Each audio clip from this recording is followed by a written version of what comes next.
Money FM 89.3, the best of Saturday mornings. Saturday morning sit down. And we are back.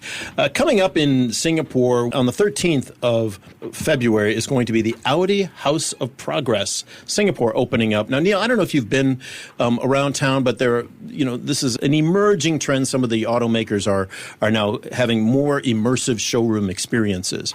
And I believe this is going to be Audi's input on that. Joining us in the studio with a twist, I might say, Markus Schuster, the MD of Audi Singapore. And for those of you who are foodies, Dave Pynt, who is the chef and owner of Burnt Ends, who will also have a restaurant inside of the Audi House of Progress. Markus, Dave, welcome to the show.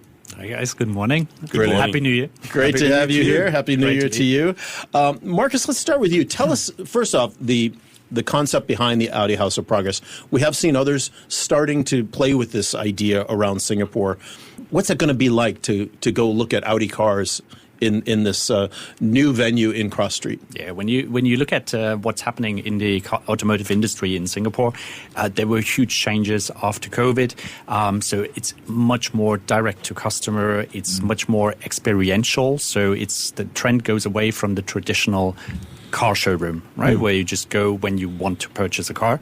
And it's getting much, much more experiential, much, much more into brand experience. And when we decided to get closer to our customers here in Singapore, doing direct to customer, we had two elements that we were following. One is that we set up a direct to customer online platform where you can purchase Audi cars online end-to-end. Wow. And the second one, because we still think that people really, really want to have a warm body. They want to discuss, they want to get close to the brand, they want to do the test drives, to have a brand experience center, which we call House of Progress. And this is going to be much, much more than just a car showroom. It's going to be really an immersive brand experience where you can feel the brand, where you can touch Vorsprung durch Technik, where we're going to have special show cars, where you have racing simulators, where you will have a Quattro golf lounge, and where you can really immerse yourself in the Audi brand and everything we're offering. Of course, you can also go there when you want to do test drives, when you want to have a consultation, and when you want to buy one of our beautiful cars. Wow. And one big element of that in Singapore is obviously food, and that's why Dave is here also today. Yeah, and Dave, let's turn over to you. Burnt Ends is a very well-known restaurant here, high-end restaurant. How did you get the idea to actually put a restaurant inside the Audi House of Progress? Look, I think we were chatting with Markus, and it was like we've got one of the best locations in Singapore. We've got this innovative, creative idea, which is, to put in an F&B, a bakery concept into the House of Progress and make it accessible for everyone. And to work with such an amazing brand that focuses on, innovation and creativity and performance, we aligned so well, and to be part of something looking forward was just a no-brainer. Awesome. What's going to be available there? Sorry, so it's not a full-service restaurant? No, so we'll be putting in a Burnt Ends bakery. And so we're going to have some dishes that are really focused around the Audi brand coming from Germany. So we're going to have pretzels that we've never really done before except for Audi. We're going to have Black Forest donuts. We're going to have apple strudel donuts. We've got bratwurst, currywurst, which is one of my favorite things whenever I'm in Germany or transiting through Germany.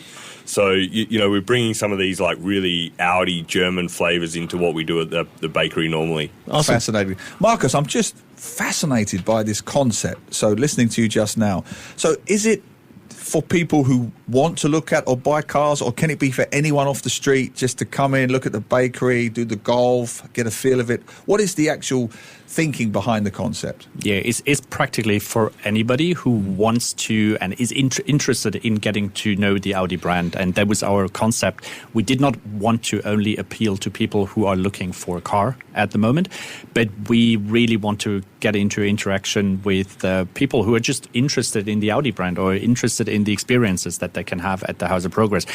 There was also one reason why we moved away from the automotive belt in lanky Alexandra Road area and went more downtown. So the House of Progress is going to be at 18 Cross Street Exchange, much more central, where we will have much more contact also with people who are not actually looking for a car at the moment. But of course, they might be potential customers in the future, right? Sure. And we believe that this is the future of car retail, because you have to give people more than just the experience of buying a car, but you have to give them a brand experience. And with the Audi brand, I think we're set up really well, because it's a very exciting brand, very innovative brand, and that's why we were looking also into having these collaboration concepts where we can really engage with customers, but also with people interested in the brand. Yeah. The location is the clever part, as I was saying with Glenn before you came on air. Before we mentioned it was Cross Street, I said, who's going to go to a cafe into those car belt areas that tends to be in Alexandra, Ubi, whatever? And then when he explained to me Cross Street, I thought, oh, that's brilliant. You know, you've got the foot traffic and so on. So bearing that in mind, and you have this concept, you have the traffic, how do you make the decision? What goes in to this concept? You mentioned the golf, you mentioned the bakery. How did you make the decision, this works, this doesn't work, this fits the brand, this doesn't? I'd love to know the thinking behind that. Yeah, it's a very good question, because you could do so many things. Exactly. You can do 1,000 things, but you have limited space. Sure. Right? Mm-hmm. So what we did was sit down and thought about what is the Audi brand about. So it's performance for us. So we will have one part which is the performance suite, where we talk about all the topics of RS models, S models, Audi Motorsport. Audi's going into Formula One in 2026, so that's going to be something very exciting, especially for Singapore. Then we have the topic of sports. Audi is very, very much connected to golf sport, for example. That's why we decided to have a Quattro golf lounge in there. You have the racing simulators, because you can do test drives with cars, but also you might want to do kind of something that is a little bit more sportive and a little bit faster than 100 kilometers per hour. So we have the simulators, and we know in Singapore you have to have cutting edge F&B, and that's why we brought the friends in from Burnt End Bakery. Food is always a winner in Singapore. Yeah, we're talking with Markus Schuster, the MD of Audi Singapore, and Dave Pynt, the chef and owner of Burnt Ends. And Dave, back to you. How challenging is it to think about having a bakery in a car experience? Like, how did you get your head around that? Because your Burnt Ends restaurant, the one that I've been to, you know, is it the only one that's in the world? The only one that's yeah. How do you get your head around combining these two things?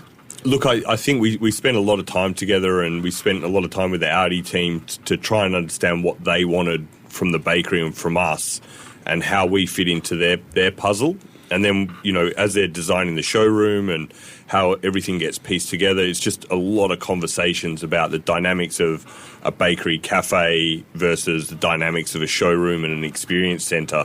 And so it's just, you know, it took a long time and a lot of conversations to sort of figure out how the dynamics might work, and how the customers are going to want to use it, and how the Audi team are going to want to use it, and how we all can work together to deliver something amazing.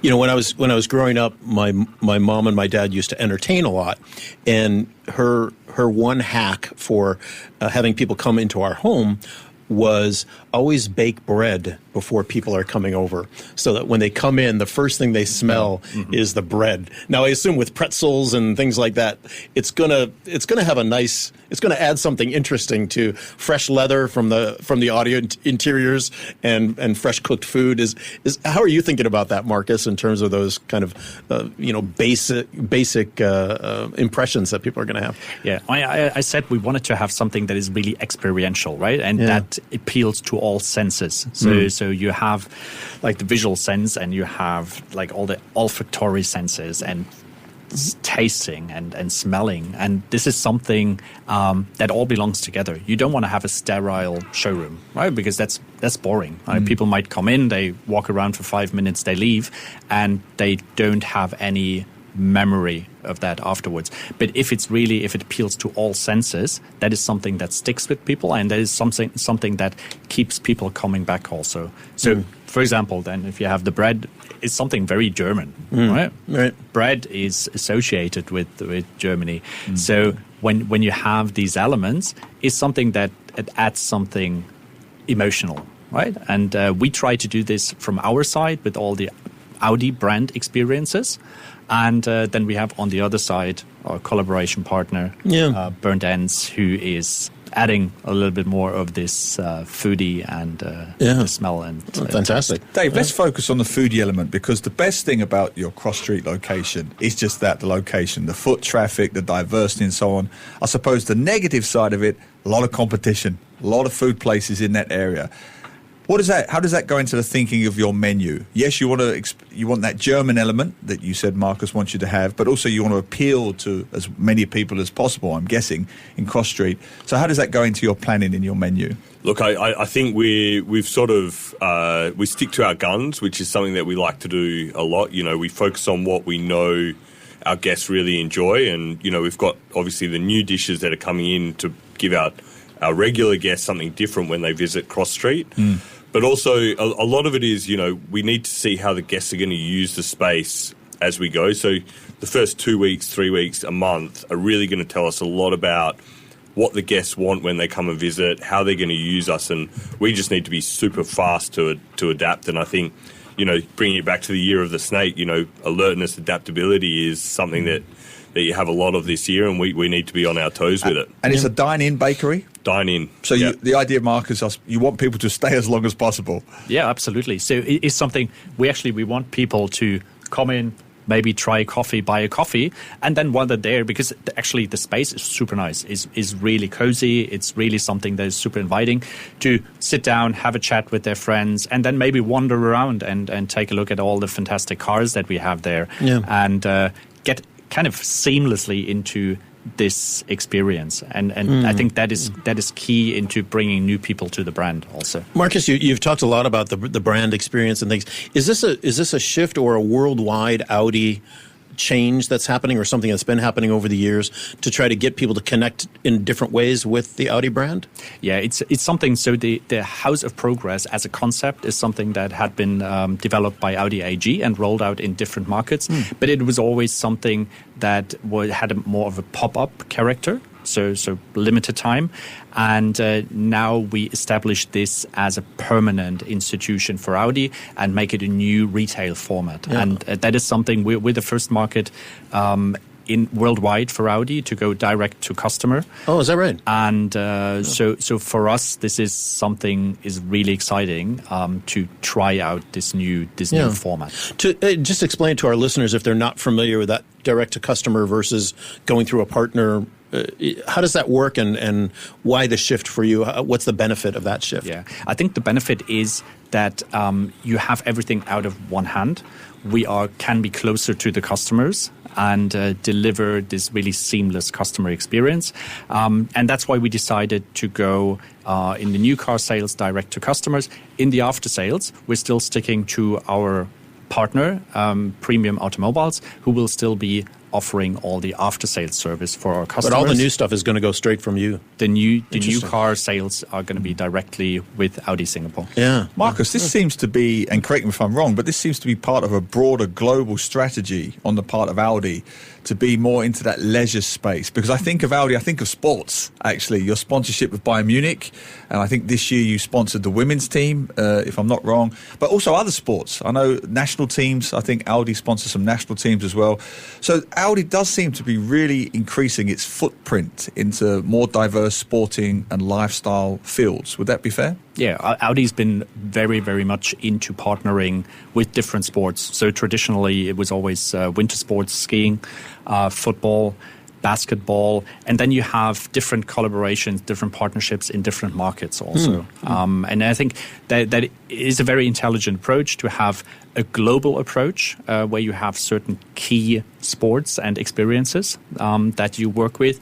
And then you also, in certain countries where you have certain sports that are very important and very emotional, you're working with these sports also and these experiences. Yeah. How many cars will you actually have in the showroom? So we will have... Sorry, I shouldn't say the showroom. The House of Progress. The House of Progress. Okay. Depending on the setup, so the House of Progress is going to be a modular space. So we have some room to work with. And so there will be around 7 to 8 cars that we exhibit at the House of Progress. But we will also have at the House of Progress our test drive fleet, where you basically can see and test drive the whole product lineup. So you will always, when you come down to the House of Progress, you'll be able to see our whole product fleet. Yeah, and what year is it that you're going full electric at Audi? It's coming, right? Yeah, so I mean, in Singapore, by 2030, there won't be any pure petrol cars, new registrations anymore.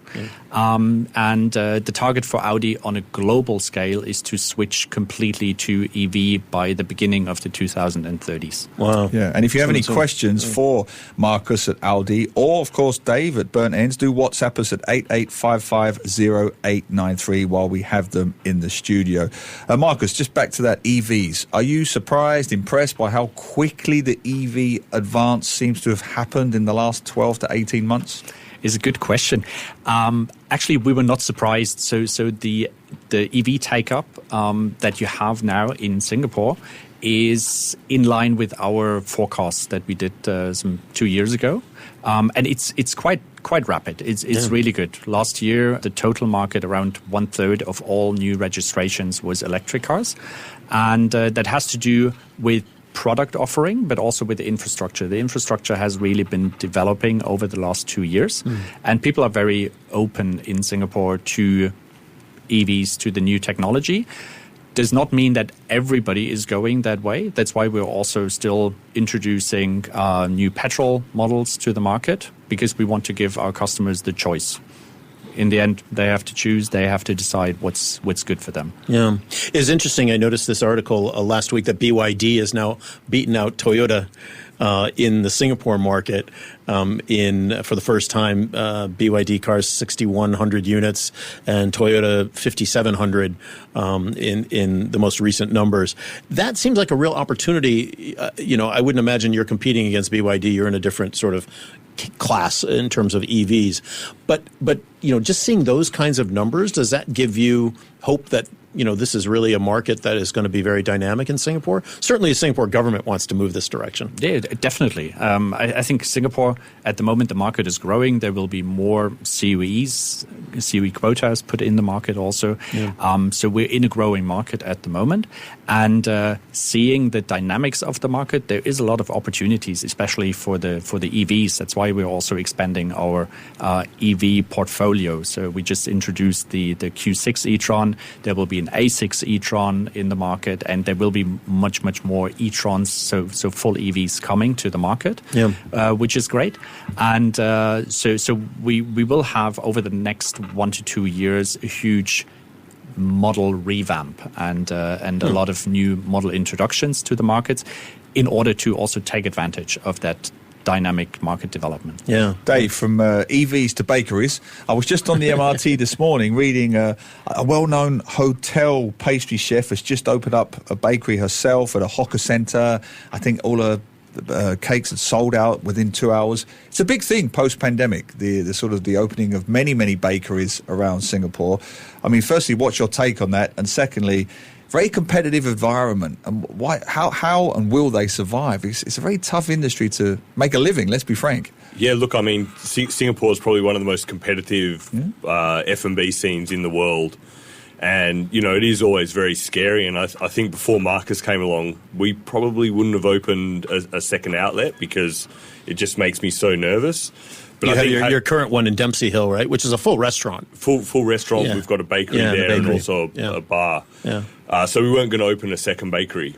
But I think what the competition does is, forces you to constantly innovate, create, and be at the top of your game. And, you've got to build teams to be able to do that. And we're lucky enough to have an amazing team that will hopefully make this a very seamless transition. Yeah, it's interesting, too, the House of Progress down at that Cross Street area, you might get people coming in for their afternoon coffee, their coffee break at 3 p.m. Maybe get 2 or 3 colleagues from the office walking over, having a coffee and something to eat, and then maybe staying a little bit over their coffee break to look at one of the cars or something like that. It's kind of an interesting thought about what could happen, how that could evolve, that space. It's going to be super interesting to see also how the traffic is over the day, right? We were discussing, what time should we open? up in the morning. Right. Because the guys from Burn Ends Bakery, obviously they want to catch the morning crowd to get the coffee, where you would normally not have your consultations for buying a car. But this is something we will see over the next weeks and months once we open, how this dynamic develops. Because maybe you have people coming in at 8 o'clock in the morning and they want to have a consultation for cars. Is the home office and Audi, are they going to be watching this space to see how it definitely how it evolves and what you can do with it and how much fun you can have with it? There's a lot of focus on that and a lot of spotlight. So no pressure on you. It's a new concept. Yeah. Well, it's good. Pressure is always good. But also the flip side to that, Marcus, is a lot of people like to do their consultations, look at cars after work. So are you potentially looking at shifts? I mean, would you need an early morning crowd to get your early morning coffee and Danish going to work, and then you've got your car consultations after work? You could be almost a 24-hour operation at this rate, Marcus. You could, but then also you have to kind of operate in a economically sustainable model. Sure. But yes, we will definitely have teams and shifts. This is if you run an operation like this, basically 7 days a 12 week, hours. 363 days a year. You have to have shifts there, and obviously it's always a challenge also to have a space like this, which is not a pure car dealership, because also you have to run all these different experiences, but I think it's also something that's going to be a lot of fun for the whole team. But it's potentially going to be a happy challenge to have, right? If you're needing to run shifts because you're busy morning, afternoon, and night. Definitely. Yeah, absolutely. Marcus, when is the public going to be able to come in and see the Audi House of Progress? So we're just doing the final touches at the moment. The official opening will be on the 13th of February. If we can get everything done before that, we'll open up before that. But latest mid-February will be open for the public. And that's going to be at Cross Street Exchange, which is number 18 Cross Street, right in the Chinatown area. And we're going to do our radio show from there, right? I think we should. Yeah, might as well. You're invited. Wouldn't that be a great idea? Yeah. There we go. Markus Schuster, the MD for Audi Singapore, and Dave Pynt, the chef and owner of Burnt Ends, who are going to be running the cafe inside of the Audi House of Progress. Thanks to you both for coming down. Thank you very much for having us. Good luck. To listen to more great interviews, download our podcasts at audio.sg or download the audio app. That's AWEDIO, audio at the App Store and Google Play.